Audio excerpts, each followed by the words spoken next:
प्रणाम। जय सिया राम। मैं आचार्य राजेश श्री राम जन्मभूमि अयोध्या से। प्रिय दर्शकों, भोग विलास ऐश्वर्य आकर्षण गीत संगीत कला दाम्पत्य सुख और जीवन के समस्त सुखों के कारक दैत्य गुरु शुक्राचार्य 24 अप्रैल की मध्य रात्रि को अपनी वर्तमान उच्च राशि मीन राशि को छोड़ करके भूमिपुत्र मंगल की उग्र राशि उष्ण राशि अग्नि तत्वीय राशि मेष राशि पर गोचर कर जाएंगे, जहां पर वो 19 मई तक रहेंगे।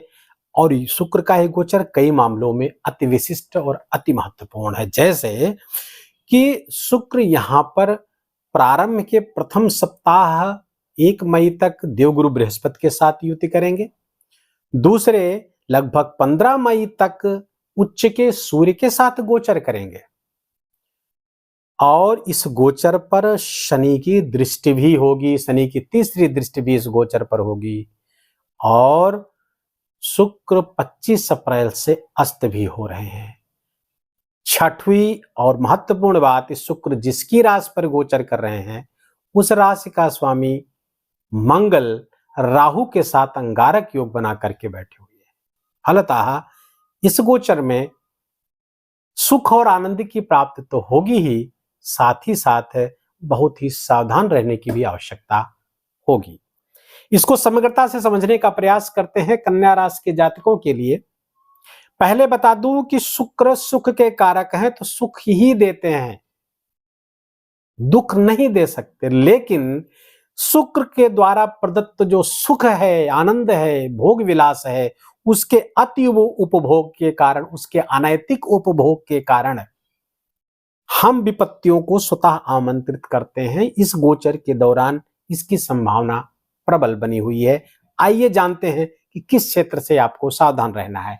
कन्या राशि के जातकों के लिए धन स्थान के स्वामी और भाग्य स्थान के स्वामी होकर के शुक्र अष्टम स्थान गोचर करेंगे। यूं तो धन स्थान का स्वामी यदि अष्टम जाएगा तो धन भंग योग, भाग्य स्थान का स्वामी अष्टम जाएगा तो भाग्य भंग योग बनाएगा। लेकिन शुक्र के साथ ये बात लागू नहीं होती है, क्योंकि शुक्र अष्टम में जाकर के बुरा फल नहीं देते हैं। प्रायः शुभ ग्रह जब पापक घरों में जाते हैं तो बुरा फल देने लगते हैं, लेकिन द्वादश और अष्टम ऐसे भाव है जहां शुक्र जाकर के बुरा फल नहीं देते हैं। तो बुरे फल की आशा ना करिए, आप उस तरफ से चिंतित बिल्कुल मत होइए। हाँ, अब यहां पर जब अष्टम जाएंगे तो वासनात्मक रुचि आपकी बेहद बढ़ा देंगे, वासनात्मक विचार बहुत आएंगे। फलतः यदि आपको कोई पहले से रोग था कमर के नीचे, तो वहां पे रोग हो सकता है। जननांगों में, गुप्तांगों में आपके रोग हो सकता है। किडनी, यूरिन और डायबिटीज से संबंधित रोग पहले हों तो उसमें संभावना, ना हो तो भी होने की संभावना बनी रहेगी, कारण आपकी भोग वृत्ति के कारण।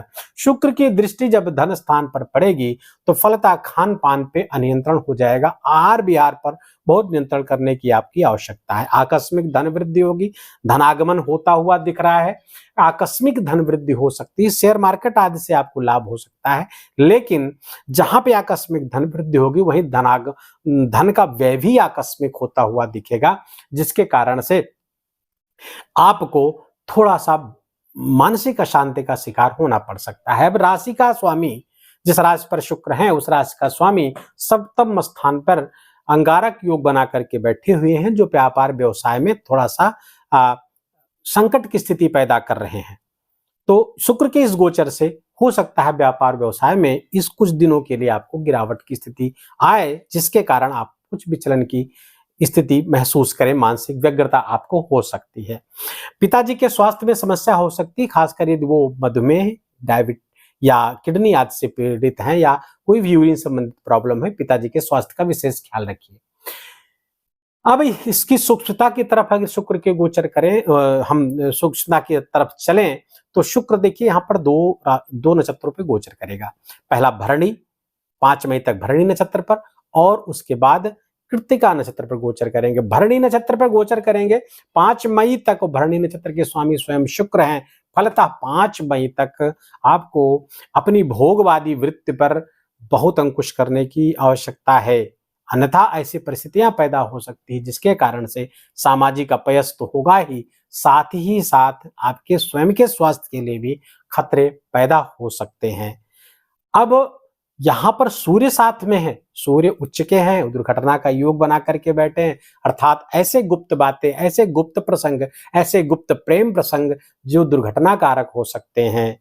जरूरी नहीं कि वो दुर्घटना वाहन आदि से ही हो, वो तो एक विषय है ही, वो तो संभावना बनी ही हुई है। दूसरे ऐसी घटनाएं हो सकती हैं जिन बातों को आप गुप्त रखना चाह रहे थे या दूसरों के से छुपा के कोई ऐसा काम कर रहे हैं, यदि उनके खुलने से सामाजिक निंदा का आपको डर हो तो वो होने की संभावना प्रबल हो जाएगी। गुप्त रोग, गुप्त प्रेम प्रसंग, इस सब चीजों से आपको बहुत ही सावधान रहने की जरूरत यहाँ पर रहेगी। 5 मई तक के बाद, 5 मई के बाद जब कृत्तिका नक्षत्र पर आएंगे, यद्यपि सूर्य यहाँ पर विपरीत राजयोग बना करके बैठे हुए हैं, लेकिन फिर भी आपको सावधानी जरूरी है क्योंकि कृत्तिका नक्षत्र के स्वामी सूर्य हैं और शुक्र जब सूर्य के नक्षत्र पर आएंगे तो आपकी कामोद्दीपन, काम वासना भड़क हो सकती है। और जिसके कारण से, मैं नहीं कह रहा हूं सबके लिए, हर कन्या राशि के पर ये लागू होगा, लेकिन जिनके शुक्र कुछ मैलेफिक युतियों में है, जैसे शुक्र मैंने बताया कभी किसी को बुरा नहीं करते, लेकिन कहीं युति आपकी मूल कुंडली में राहु के साथ हो, शनि के साथ हो या उनकी दृष्टि हो, तब ये शुक्र आपके लिए खतरनाक हो सकता है। तो ये उन्हीं पर लागू होगा जो सावधानियां बता रहा हूं, जिनकी कुंडली में ऐसे योग बने हुए हैं। बाकी जिनकी कुंडलियों में शुक्र अच्छे हैं, आकस्मिक लाभ दिला सकते हैं, शेयर मार्केट से लाभ दिला सकते हैं, आपको स्टॉक मार्केट से लाभ दिला सकते हैं, वैदेशिक संबंधों से, फॉरेन से आपको लाभ दिला सकते हैं। तमाम लाभ कराने की स्थिति में बैंक बैलेंस को बढ़ा सकते हैं, पैतृक संपत्ति का लाभ करा सकते हैं, इन सब चीजों से लाभ कराएंगे यदि आपकी कुंडली में शुक्र अच्छे हैं। तो बुरे हैं तो ये सब सावधानियां अभी तक मैं बोली हैं, उस सब के प्रति आपको सावधान रहने की आवश्यकता है। उपाय क्या करें? उपाय, गौ सेवा आप करिए। पहली बात तो गाय को हरा चारा खिलाइए। घर में पड़ोस में जो छोटी बच्चियां हैं, कुंवारी कन्या हैं, उनका आशीर्वाद लीजिए। कुछ देने की सामर्थ्य हो तो उनको धन या कुछ उपहार आप दे करके उनका शुक्रवार को आशीर्वाद लें। श्री सूक्तम का पाठ करें, देवी मंदिर में जाकर के श्री सूक्त का पाठ करें, घी का दिया जलाएं। ये सब छोटे छोटे उपाय करने से आपका शुक्र का ये गोचर अच्छा होगा और संभव हो तो कुछ सिद्ध कुंजिका स्तोत्र का पाठ भी आप करेंगे तो ये गोचर बहुत ही अच्छा चला जाएगा। जो बुरी बातें होने वाली हैं वो कम हो जाएंगी। सावधानी भरा गोचर है, सावधान रहें। गायत्री मंत्र का जप करें ताकि आपका विवेक जागृत रहे। कर्तव्य क्या करें क्या न करें इसके प्रति सजग रहें आप। इसलिए गायत्री मंत्र जपना हर व्यक्ति के लिए अनिवार्य है। वीडियो को ही समाप्त करेंगे। यदि आपको ये वीडियो आपको ये अच्छा लगा हो, आपके काम का लगा हो और मेरा बोलना आपका सुनना सार्थक हुआ हो तो वीडियो को लाइक करिएगा, कमेंट में बहुत प्रेम से जय सिया राम लिखिएगा, ये निवेदन है आपसे। चैनल को अभी तक सब्सक्राइब नहीं किए हैं या नए हैं तो इसको सब्सक्राइब कर लीजिए, बेल आइकन की घंटी दबा लीजिए। शीघ्र ही हाजिर होते हैं, तब तक के लिए अपना ख्याल रखिए, अपनों का ख्याल रखिए, माता पिता की खूब सेवा करके उनका आशीर्वाद दीजिए। जय जय सिया राम।